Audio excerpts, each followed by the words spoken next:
what's up you guys, BestVideoGaming here, and today we got a lot of interesting news to talk about. Not too long ago, there was a driver from Canada out catching Pokemon that drew attention from a police helicopter. Let's take a look at the part where the officer confronts the driver. Before I play the video, for those who are using a headphone, you might want to lower your volume for this part.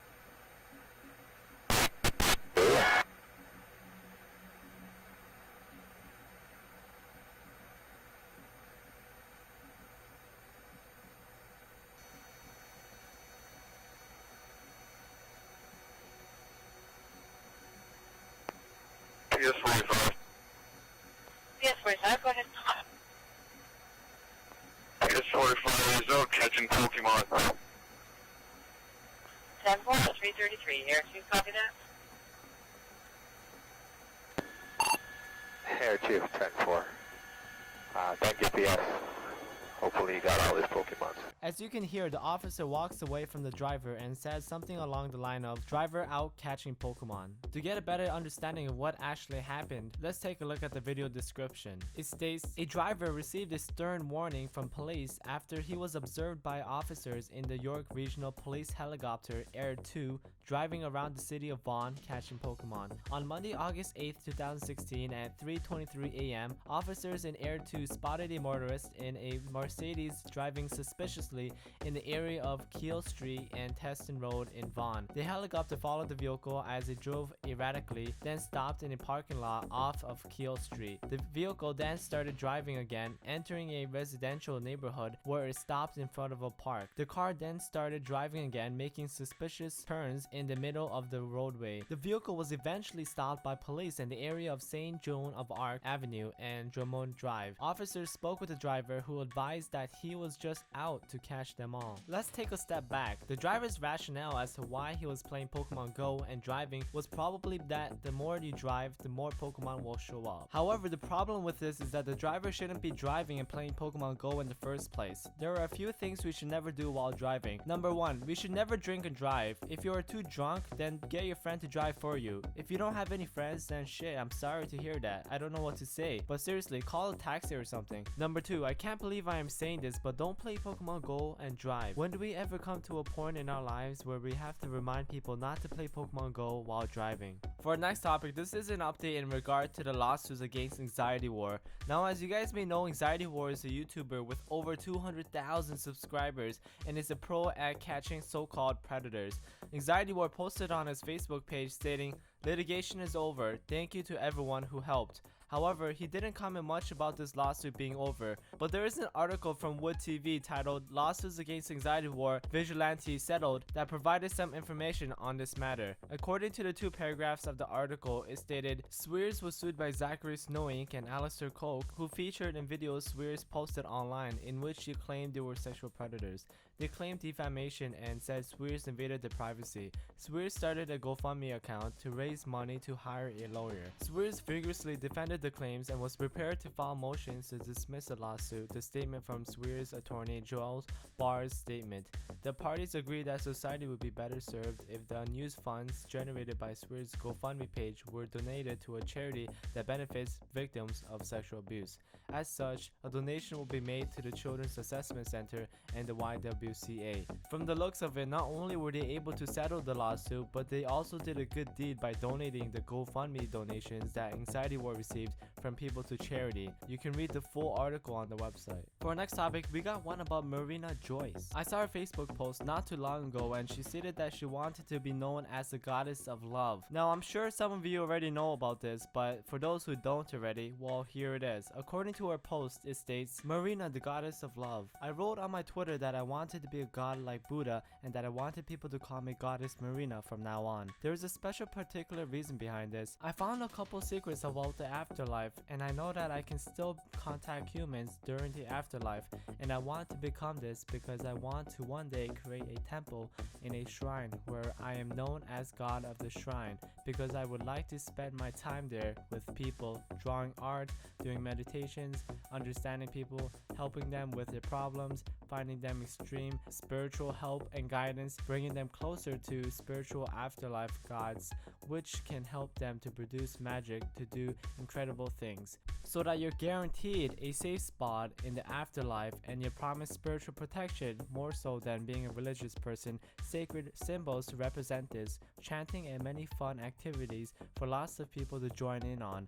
Crystal healing too, in strong connection with energies, how to fix spiritual danger, and to create the most holy sacred place on earth due to my magical spiritual connection with spirits. This temple will be built in Peru. I am thinking Machu Picchu, but I'm not too sure where to build my temple. Now, I didn't even read the full post, but you can see there is a lot going on in this post. Here's an analogy. Remember putting your loose teeth in a small container under the pillow before going to sleep, expecting to get a lot of money from the tooth fairy after you wake up, but you find out that you got like a quarter or something. Here is another analogy. Remember leaving aside milk and cookies beside the balcony or wherever before going to sleep, expecting to get a present from Santa Claus after you wake up. If you thought these were hard to believe, well then apparently she reached a whole new level. But seriously, this is either a really good idea or she is losing it. Our next topic is about a YouTuber by the name of Misha. Misha makes a lot of cringy roast videos, like for example the Pokemon Go song. This is a type of song you would hear in a chat during a game just to troll people. I know I heard this song on multiple occasions when playing Gary's mod. However, the meaning of his new roast video called Cyberbullying Channels Are Cancer,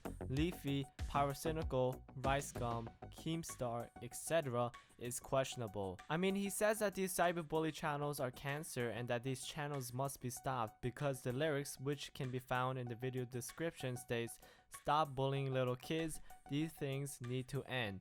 But his channel banner literally states, "Subscribe for more roast videos." What this all means is that while it's not okay to make roast videos about kids, it's fine to make roast videos about adults. It's a fair argument because older people shouldn't necessarily be making roast videos about younger people. However, in this case, you would literally be getting roasted and can't do anything about it because your hands are tied. Anyways, this is a fun little video that repeats the word cancer way too often. Here's a fun fact. So I copy and pasted the lyrics into a Word document and it states that there are 175 words. Out of the 175 words, 57 of the words consist of the word cancer. This means that about 1/3 of the video consists of the word cancer. I just thought I mentioned that since it's funny because he alleges that other channels are cancer, yet his video is probably quote-unquote cancer to the contrary. As I said before, this is a fun little video. I encourage you guys to check it out, but maybe not more than once. Our next topic is about whether we can refund the game No Man's Sky even with over 2 hours of playtime. Boogie2988 states, "Looks like Steam is allowing refunds for No Man's Sky regardless of playtime. Feel free to refund." Now, I'm not exactly sure where he heard this from, but some Twitter users replied to his tweet sharing their experiences with the refund. A user named Jason Pereira states,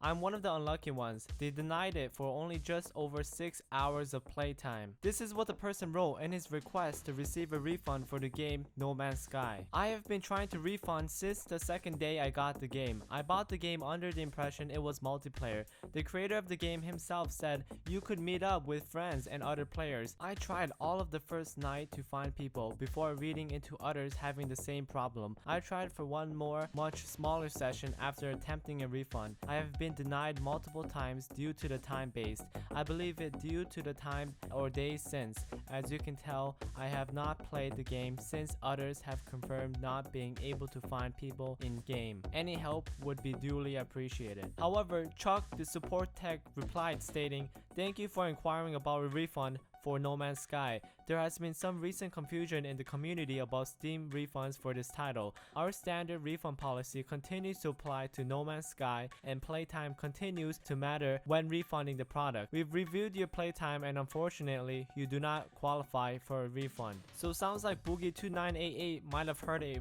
rumor about this refund because as Chuck states, the refund policy continues to apply to No Man's Sky. So you might ask, what policy is Chuck referring to? Well, Steam refunds policy states you can request a refund for nearly any purchase on Steam for any reason. Maybe your PC doesn't meet the hardware requirements, maybe you bought a game by mistake, maybe you played the title for an hour and just didn't like it. It doesn't matter. Valve will, upon request via help.steampower.com, issue a refund for any reason if the request is made within 14 days of purchase and the title has been played for less than 2 hours. There are more details below but even if you fall outside of the refund rules we've described, you can ask for a refund anyway, and we'll take a look. You will be issued a full refund of your purchase within a week of approval. You will receive the refund in Steam Wallet funds or through the same payment method you used to make the purchase. If for any reason Steam is unable to issue a refund via your initial payment method, your Steam Wallet will be credited the full amount. Some payment methods available through Steam in your country may not support refunding a purchase back to the original payment method. Where refunds apply: the Steam refund offer within 2 weeks of purchase and with less than 2 hours of playtime applies to games and software applications on the Steam store. Here is an overview of how refunds work with other types of purchases. What this means is that while Steam will only offer a refund if you purchase the game within 2 weeks and play less than 2 hours, they will still consider your refund request even if you fall outside of the refund rules, but on a case-by-case basis. There has been a lot of customers who requested a refund for the game No Man's Sky but were not successful. But in any regard, if you are not happy with the game, then it doesn't hurt to try and get a refund. Well, we just reached the end of the video. Thank you guys so much for watching. If you made it to the end, I really do appreciate it. If you can take 2 seconds out of your day to click the like button, I would really appreciate it. Once again, thank you guys so much for watching and peace out. See ya.